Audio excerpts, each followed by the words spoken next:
جس کی گائے کی طرح آواز بھی تھی۔ پھر کہنے لگا کہ یہی تمہارا معبود ہے اور موسیٰ کا بھی، لیکن موسیٰ بھول گیا ہے۔ سامری کے کہنے پر اسرائیلی بچڑے کو سجدہ کرنے لگے۔ ایسے میں حضرت ہارون علیہ السلام نے انہیں سمجھانے اور بچڑے کی عبادت سے روکنے کی بڑی کوشش کی۔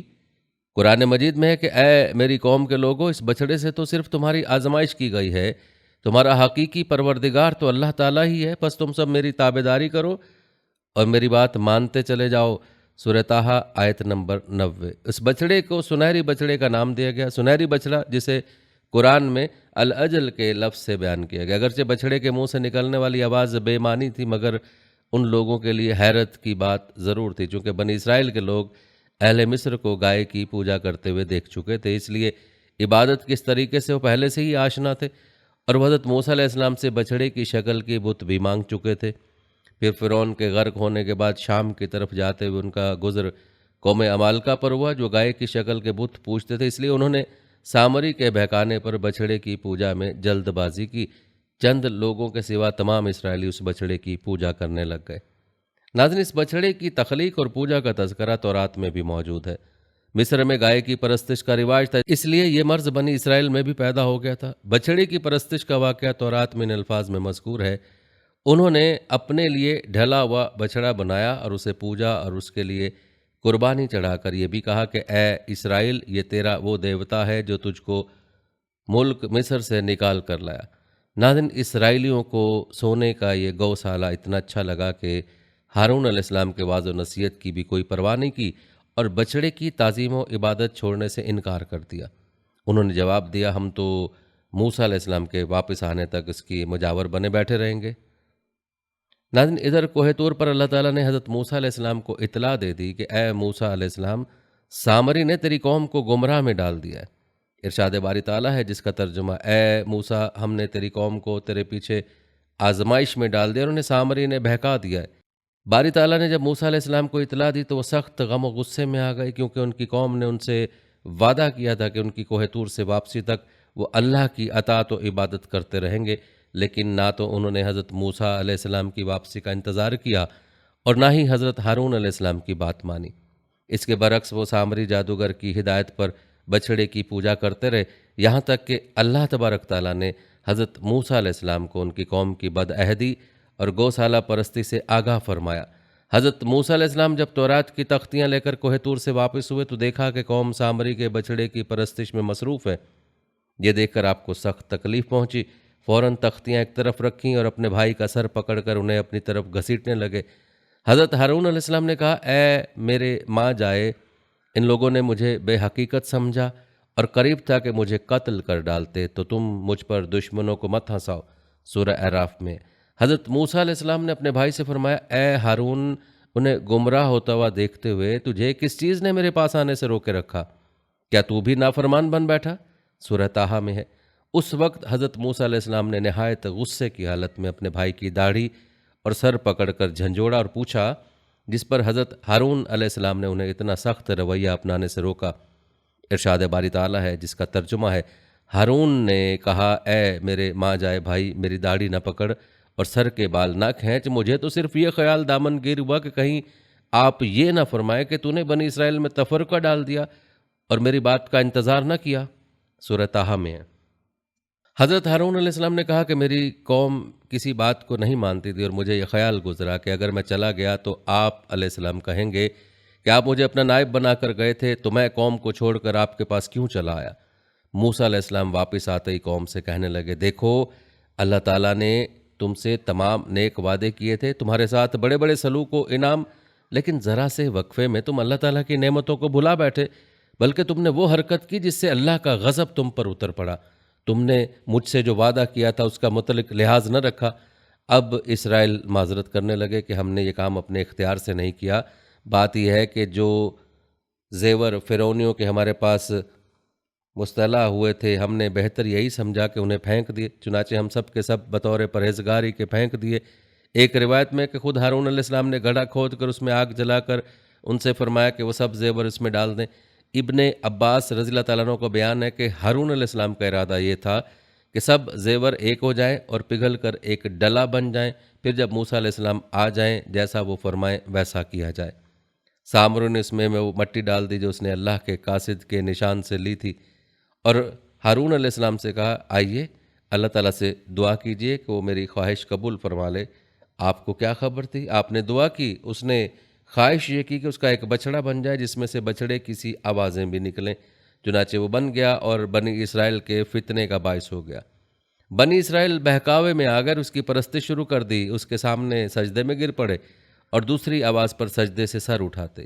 یہ گروہ دوسرے مسلمانوں کو بھی بہکانے لگا کہ دراصل اللہ یہی ہے، موسیٰ بھول کر کہیں اور اس کی جستجو میں چل دیے ہیں۔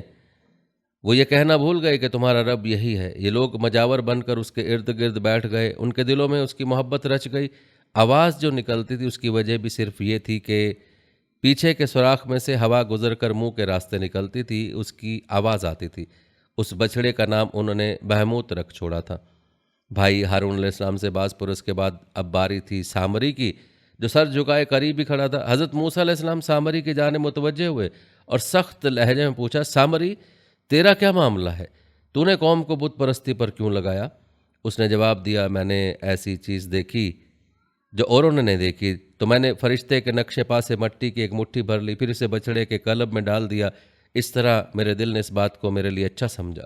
سورہ طٰہٰ میں حضرت جبریل امین کو دیکھنے کے تعلق سے ایک روایت ہے کہ جس وقت بنی اسرائیل دریا پار کر رہے تھے تو حضرت جبریل امین ان کی مدد کے لیے اپنے گھوڑے پر سوار وہاں موجود تھے۔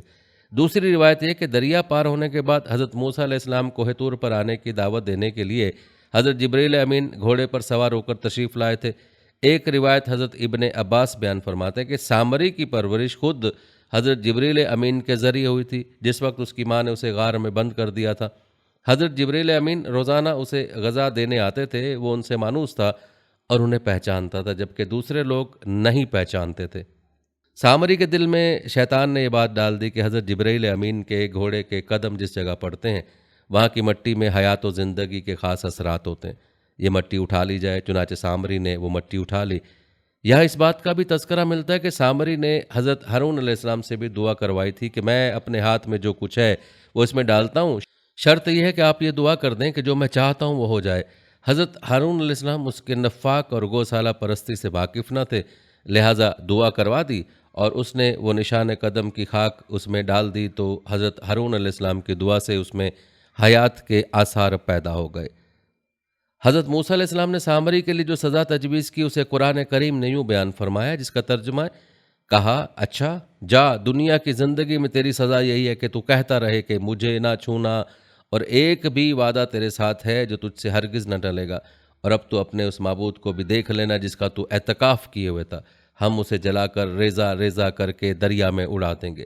سورہ طٰہٰ میں۔ اور پھر ایسا ہی ہوا، وہ ایسی خطرناک بیماری میں مبتلا ہو گیا کہ ساری عمر یہی کہتا رہا کہ مجھ سے دور رہو، مجھے نہ چھونا، اس لیے کہ اسے چھوتے ہی چھونے والا اور سامری دونوں شدید بخار میں مبتلا ہو جاتے، اس لیے جب وہ کسی انسان کو دیکھتا تو فوراً چیخ اٹھتا، لا مساس۔ پھر وہ انسانوں کی بستی سے نکل کر جنگل میں چلا گیا، جہاں اس نے جانوروں کے ساتھ حیوانوں کی طرح زندگی گزاری اور یوں عبرت کا نمونہ بنا رہا۔ گویا دنیا میں لوگوں کو گمراہ کرنے کے لیے جو شخص جتنا زیادہ مکر و فریب، جھوٹ، فراڈ اختیار کرے گا، دنیا و آخرت میں اس کی سزا بھی اسی حساب سے شدید تر اور نہایت عبرت ناک ہوگی۔ بنی اسرائیل کی دوسری حماقت دیکھیے کہ چھوٹے سے گناہ سے بچنے کے لیے بڑا گناہ کر لیا۔ پھر موسیٰ علیہ السلام کے سمجھانے سے ہوش آیا اور نادم ہوئے اور اپنی گمراہی کا یقین کر کے توبہ استغفار کرنے لگے۔ موسیٰ علیہ السلام سے دریافت کیا کہ ہماری توبہ کیسے قبول ہوگی؟ حکم ہوا کہ آپس میں ایک دوسرے کو قتل کر دو۔ موسیٰ علیہ السلام نے انہیں حکم الہی سنایا اور جن جن لوگوں نے بچڑا پوجا تھا انہیں بٹھا دیا اور دوسرے لوگ کھڑے رہ گئے اور قتل کرنا شروع کیا۔ قدرتی طور پر اندھیرا چھایا ہوا تھا، جب اندھیرا ہٹا تو انہیں روک دیا گیا۔ شمار کرنے پر معلوم ہوا کہ 70,000 آدمی قتل ہو چکے ہیں اور ساری قوم کی توبہ قبول ہو گئی۔ یہ ایک سخت فرمان تھا جس کی ان لوگوں نے تعمیل کی اور اپنوں اور غیروں کو یکساں تہ و تہ کیا، یہاں تک کہ رحمت الہی نے انہیں بخشا اور موسیٰ علیہ السلام نے فرما دیا کہ اب بس کرو۔ مقتول کو شہید کا اجر دیا، قاتل کی اور باقی ماندہ تمام لوگوں کی توبہ قبول فرمائی اور انہیں جہاد کا ثواب بھی ملا۔ ناظرین یہاں آپ کو ایک اور اختلاف رائے کے متعلق بتاتے چلیں کہ کچھ کے نزدیک سامری نام ہے اور کچھ کے نزدیک یہ قومیت ہے۔ تفسیر ماجدی میں مولانا عبد الماجد دریابادی تحریر کرتے ہیں کہ بعض محققین کے نزدیک السامرہ بنی اسرائیل کے قبائل میں سے قبیلہ تھا اور سامری کا تعلق اس قبیلے سے تھا۔ مولانا ابوالکلام آزاد ترجمان القرآن میں لکھتے ہیں کہ قیاس یہ کہتا ہے کہ سامری سے مراد سمیری قوم کا ایک فرد ہے اور سمیری کا عرب میں قدیم نام سامری تھا۔ سمیری قبائل کا اصل وطن عراق تھا، مگر یہ لوگ دور دور تک پھیل گئے تھے۔ مصر سے ان کے تعلقات 1000 سال قبل مسیح سے تھے۔ معلوم یہ ہوتا ہے کہ اس قوم کا ایک فرد بنی اسرائیل میں مقیم تھا۔ خود قرآن نے بھی اسے السامری کے نام سے پکارا، جس سے صاف پتہ چلتا ہے کہ یہ نام نئی قومیت کی جانب اشارہ ہے، یعنی وہ شخص اسرائیلی نہیں بلکہ سامری تھا، لیکن بنی اسرائیل کے ساتھ مصر سے نکل آیا۔ ناظرین حضرت موسیٰ علیہ السلام کے دور میں سامری کے علاوہ اور جادوگروں کا بھی تذکرہ ملتا ہے، جس سے اندازہ لگایا جا سکتا ہے کہ بنی اسرائیل جادو میں مہارت رکھتے تھے۔ فرعون کے جادوگر بھی تاریخ میں بہت مشہور ہیں، جنہیں وہ حضرت موسیٰ کے مقابلے میں لے کر آیا۔ جب ان جادوگروں نے حضرت موسیٰ علیہ السلام کے معجزے کو دیکھا تو سجدے میں گر گئے اور ایمان لانے کا اعلان کر دیا۔ فرعون نے ان کے ہاتھ اور پاؤں مخالف سمتوں، دایاں ہاتھ اور بایاں پاؤں یا دایاں پاؤں اور بایاں ہاتھ سے کٹوا دیے اور درختوں پر سولی چڑھا دیا۔ حضرت موسیٰ علیہ السلام کو عصا اور ید بیضا کے نشانات معجزہ عطا ہوئے۔ اس زمانے میں مصر سحر اور جادو کا مرکز تھا اور فن سحر شباب پر، اور مصریوں نے تمام دنیا کے مقابلے میں اس کو اوج کمال تک پہنچایا تھا۔ فرعون کے درباریوں کی تجویز کے بعد مصر کے مختلف شہروں ماہر جادوگروں کی تلاش شروع کر دی۔ آخر کار ایک مقررہ دن کی میعاد کے مطابق جادوگروں کی ایک جماعت اکٹھی کر لی گئی۔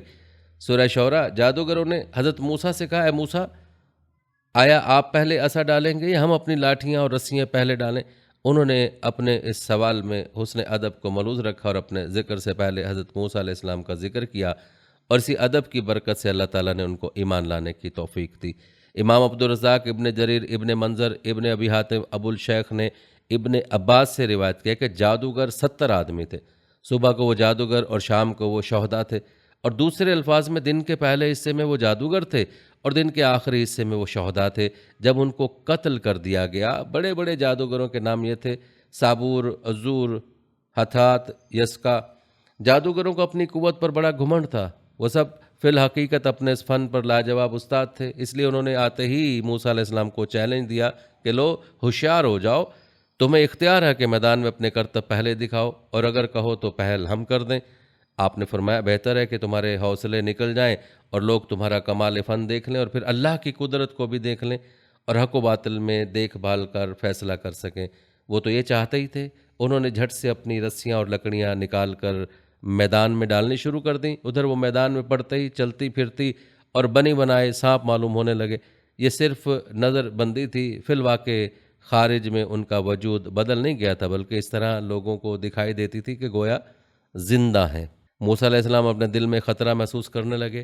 اللہ کی طرف سے وحی آئی کہ خوف نہ کر، تو ہی غالب رہے گا، اپنے دائیں ہاتھ کی لکڑی ڈال تو صحیح، ان کا کیا دھرا یہ سب ہڑپ کر جائے گی۔ یہ سب تو جادوگری کا کرشمہ ہے، بھلا جادو والے بھی کبھی کامیاب ہوئے؟ بڑی موٹی موٹی رسیاں اور لمبی لمبی لکڑیاں انہوں نے ڈالی تھیں جو سب چلتی پھرتی دوڑتی بھاگتی معلوم ہو رہی تھیں۔ یہ جادوگر 15,000 یا 30,000 سے اوپر تھے یا 70,000 کی تعداد میں تھے۔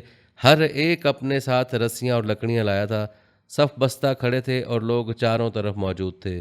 ہر ایک ہمتن شوق بنا ہوا تھا۔ فرعون اپنے لاؤ لشکر اور درباریوں سمیت بڑے روب سے اپنے تخت پر بیٹھا ہوا تھا۔ ادھر وقت ہوا، ادھر سب کی نگاہوں نے دیکھا کہ ایک درویش صفت اللہ کا نبی علیہ السلام اپنے ساتھ اپنے بھائی کو لیے ہوئے لکڑی ٹکاتے ہوئے آ رہا ہے۔ یہ تھے جن کے مقابلے کی دھوم دھام تھی۔ آپ کے آتے ہی جادوگروں نے صرف یہ دریافت کر کے ابتدا کس کی طرف سے ہونی چاہیے، خود ابتدا کر دی، موسیٰ علیہ السلام کی، پھر فرعون کی، پھر تماشائیوں کی آنکھوں پر جادو کر کے سب کو ہیبت زدہ کر دیا۔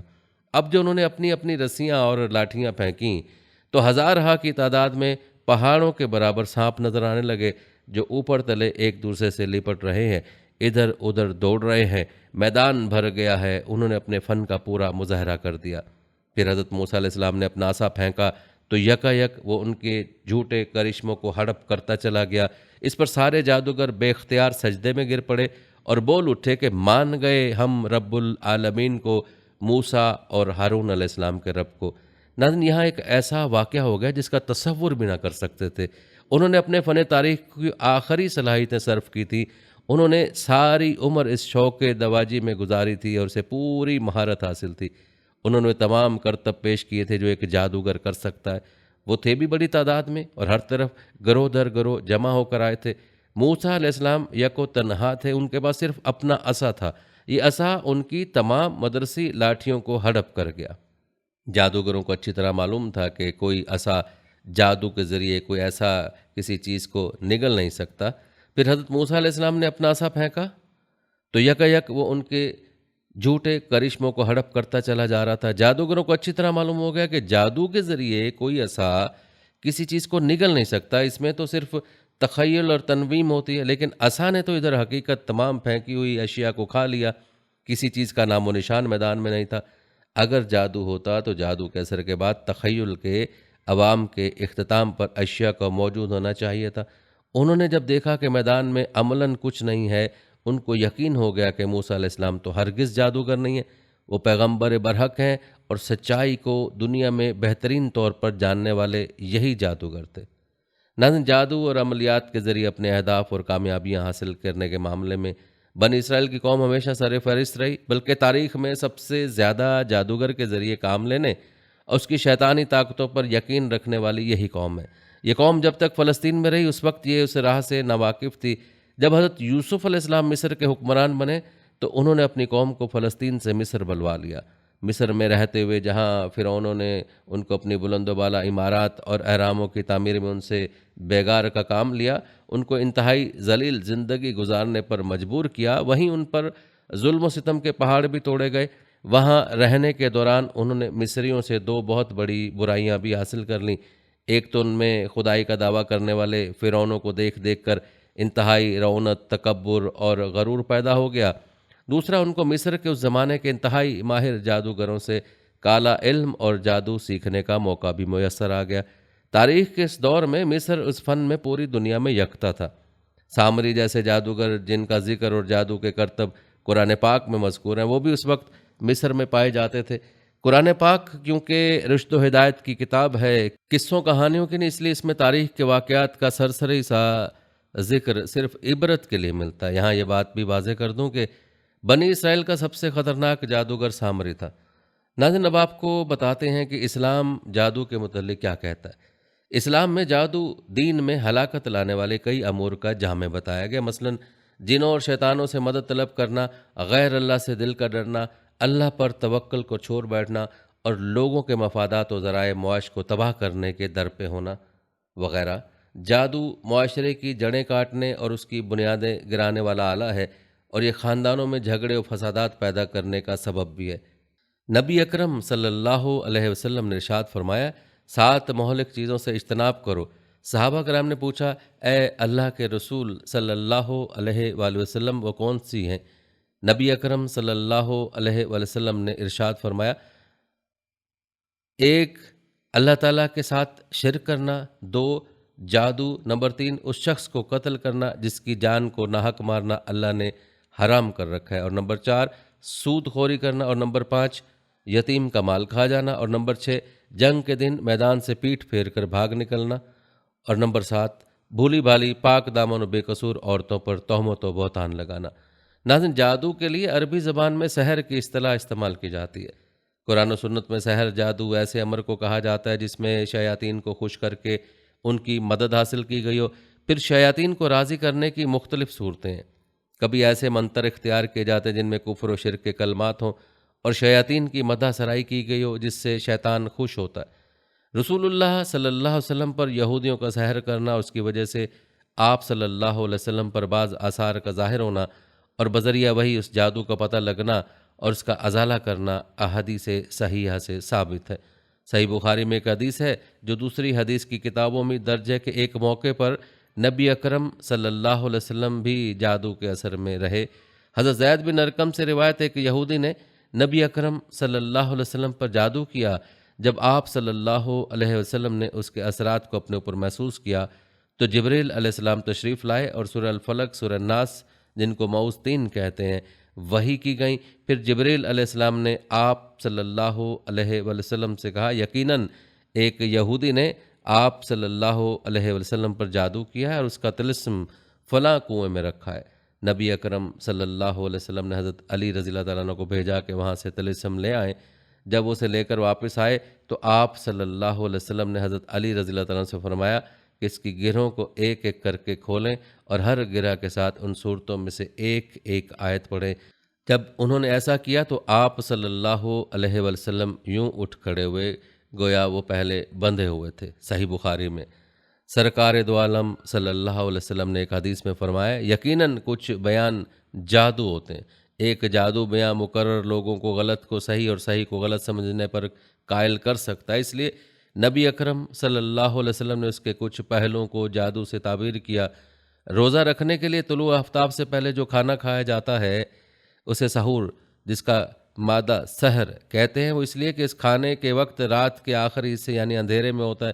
آپ صلی اللہ علیہ وسلم نے فرمایا جو شخص نجومی کے پاس جا کر اس سے کوئی بات پوچھے تو 40 دن تک اس کی نماز قبول نہ ہوگی۔ صحیح مسلم میں ایک حدیث میں رسول اللہ صلی اللہ علیہ وسلم نے فرمایا کہ شیطان اپنے ایجنٹوں کے بڑے بڑے کارناموں پر خوش نہیں ہوتا، لیکن اس بات پر بہت خوش ہوتا ہے کہ اس کا کوئی پیروکار میاں بیوی کے درمیان تفریق کروا دے۔ حضرت ابو ہریرہ رضی اللہ عنہ سے روایت ہے رسول اللہ صلی اللہ علیہ وسلم نے فرمایا جو کسی کاہن کے پاس آیا اور اس کی بات کی تصدیق کی تو اس نے اس چیز کا انکار کیا جو محمد صلی اللہ علیہ وآلہ وسلم پر نازل ہوئی۔ ناظرین، اسلام میں جادو سیکھنا اور جادو کرنا دونوں کو کفر قرار دیا گیا، اس لیے جو کوئی بھی جادو کرتا ہو اس کے لیے شریعت میں بہت سخت سزا رکھی گئی ہے۔ اگر کوئی جادو پر عمل کرتا ہو پکڑا جائے اور وہ توبہ نہ کرے اور جادو کرنا نہ چھوڑے تو اس کی سزا موت ہے۔